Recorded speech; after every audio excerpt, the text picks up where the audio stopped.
Is Anna Radford present? Would you like to come?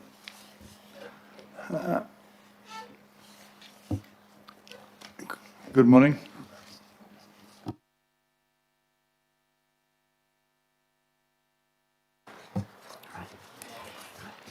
Kia ora koutou. My presentation today is not intended as a criticism of co-governance in itself. However, we're concerned that Auckland Council is interpreting its Tūpuna Maunga Authority co-governance responsibilities in a divisive way that fails the communities it serves. This is evidenced by the Maunga Tree situation, which saw occupation and legal action with more possible, and growing distrust of the authority and the council.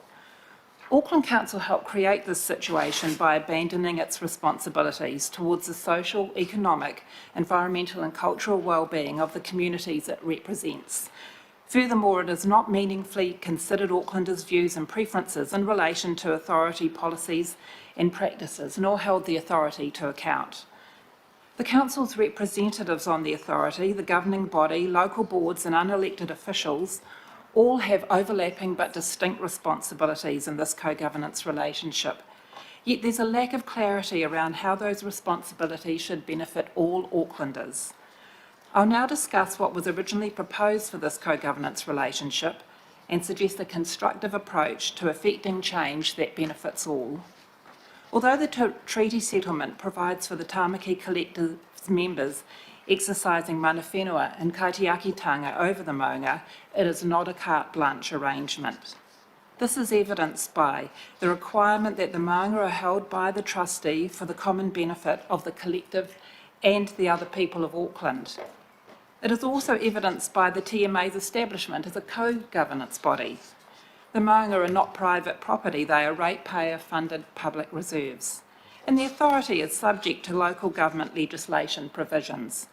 In other words, just because the authority is a statutory body does not mean it can do whatever it likes.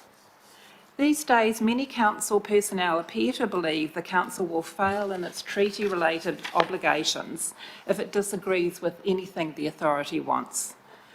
Consequently, the public have been refused permission to present TMA-related concerns to their local boards.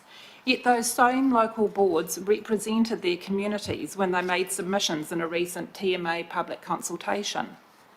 When challenged over one local board's decision to refuse a maunga-related delegation, a senior council executive stated, "Showing respect for the statutory authority of the TMA is part of how Auckland Council honours its Te Tiriti obligations. As such, requests to counter or undermine a TMA decision are very sensitive matters." Yet historical council documents and minutes relating to the TMA's setup refer to local communities playing an important role in maunga stewardship and local boards advocating on behalf of their communities to ensure maunga-related planning and maintenance takes local considerations into account.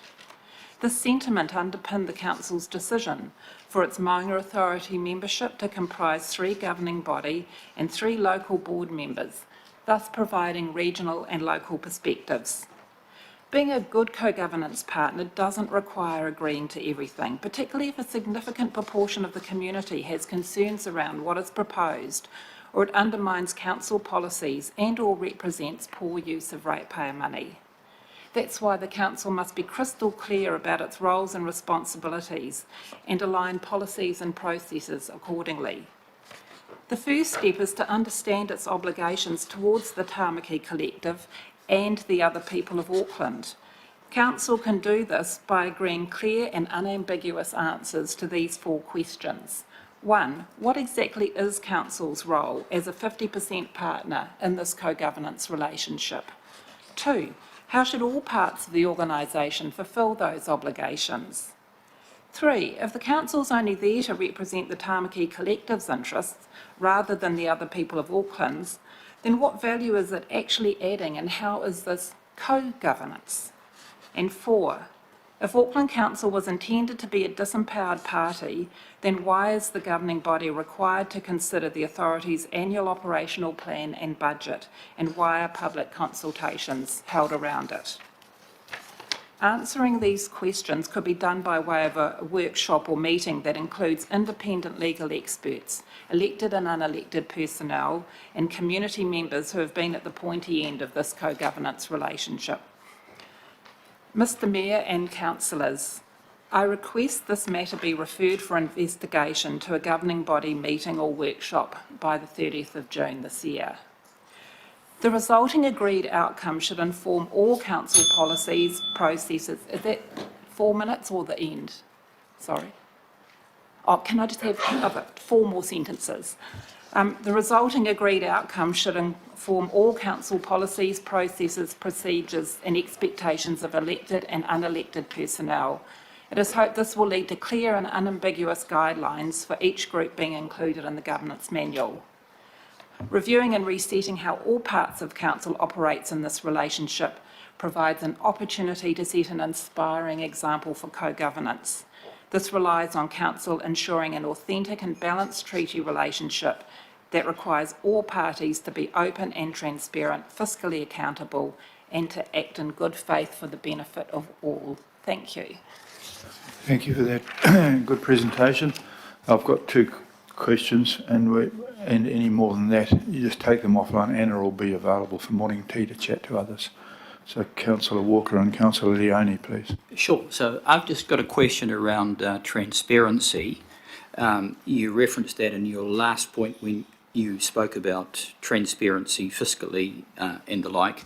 So my question goes to transparency around finances as it goes to Tūpuna Maunga and also consultation.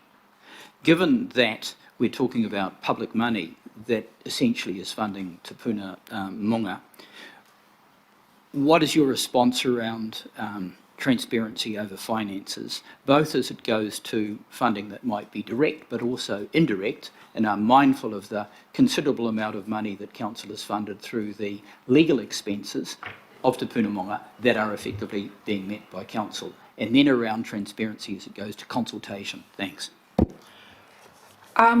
Well, in terms of transparency around finances, there's the operational plan and budget, which you all get to see every year, but the council also funds the authority through staffing and legal fees. I'm aware of at least $1 million worth of other funding. So the point around transparency is when you're considering budgets, you need to consider the whole package, because I'm aware that there's lots of budget cuts planned.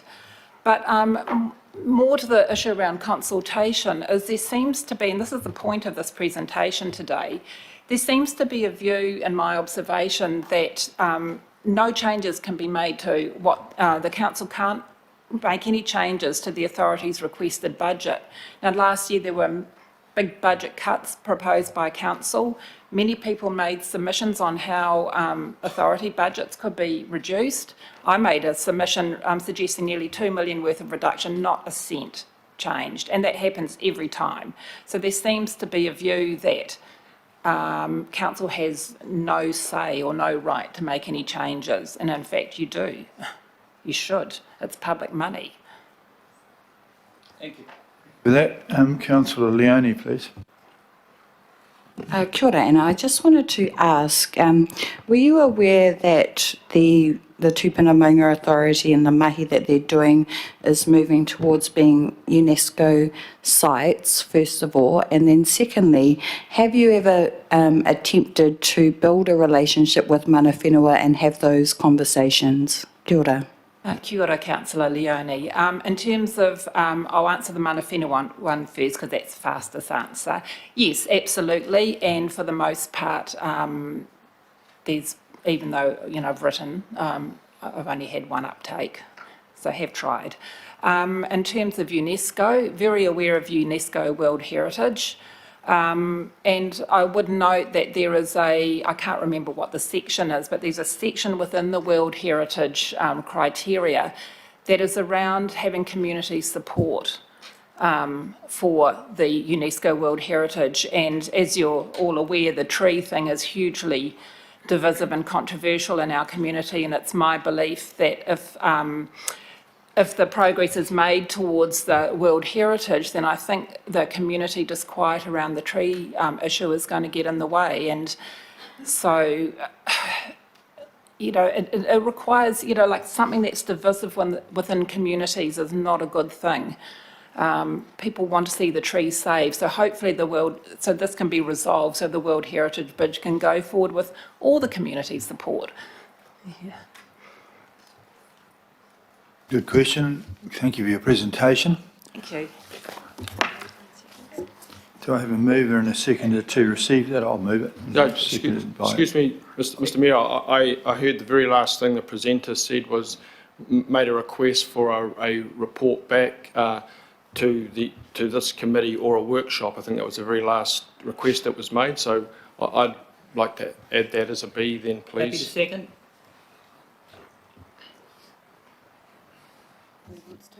You can request down if you want to. We've got a whole lot of unfunded things to be done, but This is that's no- all right, but it's no- a simple report. Yeah, no funding required, Mr Mayor. First of all, there's a mover and a seconder to add on and note her request for a report.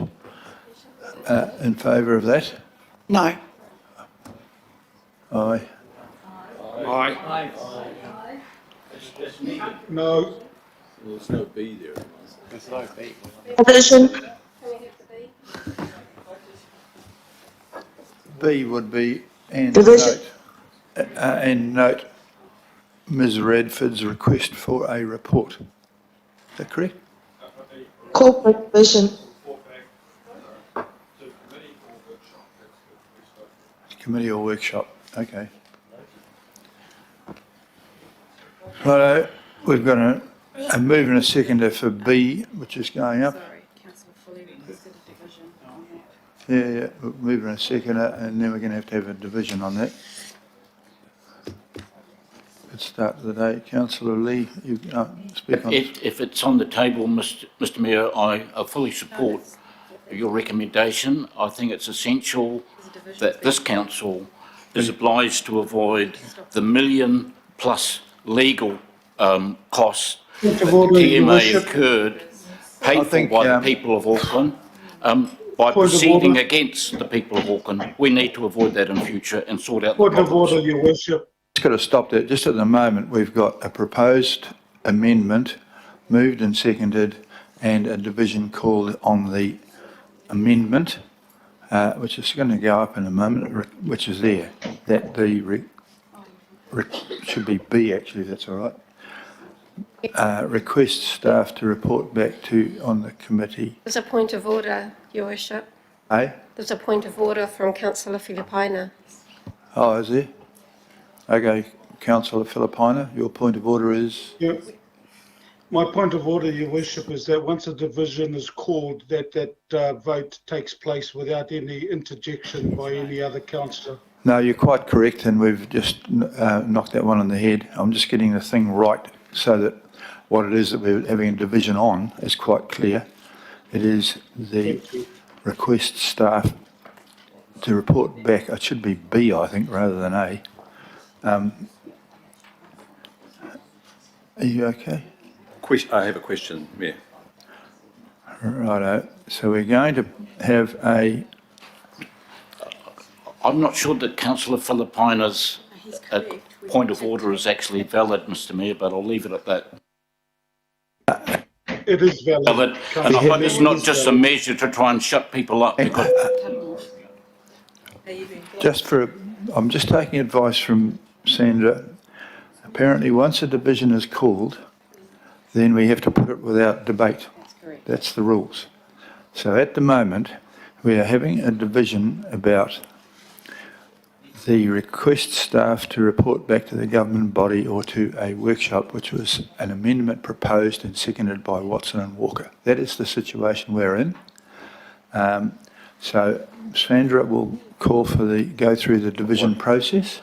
This is a new, sorry, I don't want to interrupt, but this is a new motion. It's just gone up. It's subject to debate. It's also subject to questions before debate, and I have a question of the Chief Executive. You can't debate public input, and a division has been called, you must take it. Yeah. Well, yeah. I'm sympathise with you, but under the rules, apparently once a division is called, you have to take it, which is... There was no motion before us to call a division on. It was yet to go up when the division was called, so that seems very odd. And I'd indicated a question, but look, I'm I going to agree go with you. It does seem very odd, but I'm guided by the person who is the referee in this. Sorry, Mr. Mayor, point of order. Can I just check the number that we're relying on in the standing orders for this?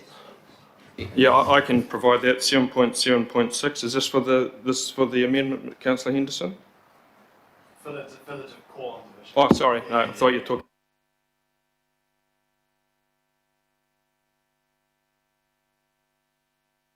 There's a dispute about it. It'd be good to get it in front of us.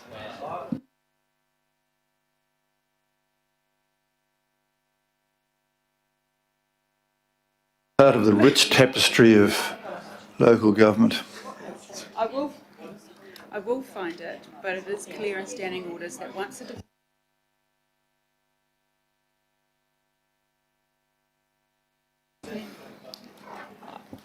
Councillor Henderson, I will get that for you in a moment, but standing orders are clear.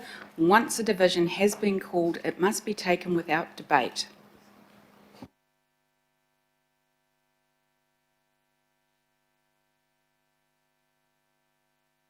I'm sorry, there actually was a motion, it just wasn't up on the screen. We had actually received it before the vote had actually been taken.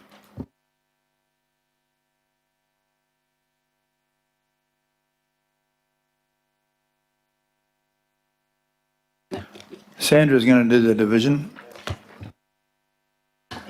Councillor After that, Baker. we'll do multiplication. For. Councillor Bartley. Against. Councillor Dalton. Against. Councillor Darby. Against. Councillor Ferry. Against. Councillor Filipina. Against. Councillor Foley. Against. Councillor Henderson. Can't even see the motion, but against. Oh, can you move it? They can't see the motion. They need to see. Councillor Henderson, are you against? I'm against, thank you. Councillor Hills. Against. Councillor Lee. Aye. Councillor Leone. Against. Councillor Newman. Councillor Sayers. Or. Councillor Simpson. Councillor Stewart. Councillor Turner. Councillor Walker. Councillor Watson. Councillor Williamson. Mayor Brown. Carried. That's carried 11 votes to 9.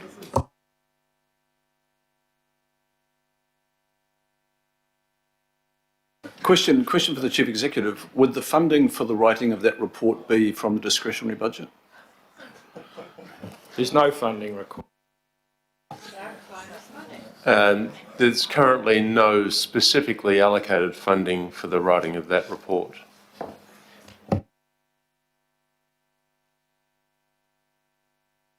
That she requested a report back. Okay, we're noting that. Go back to receiving the Anna Radford's and note her request. We don't actually have to do it. We've done that? Yep. You need to move. What a random morning. It is.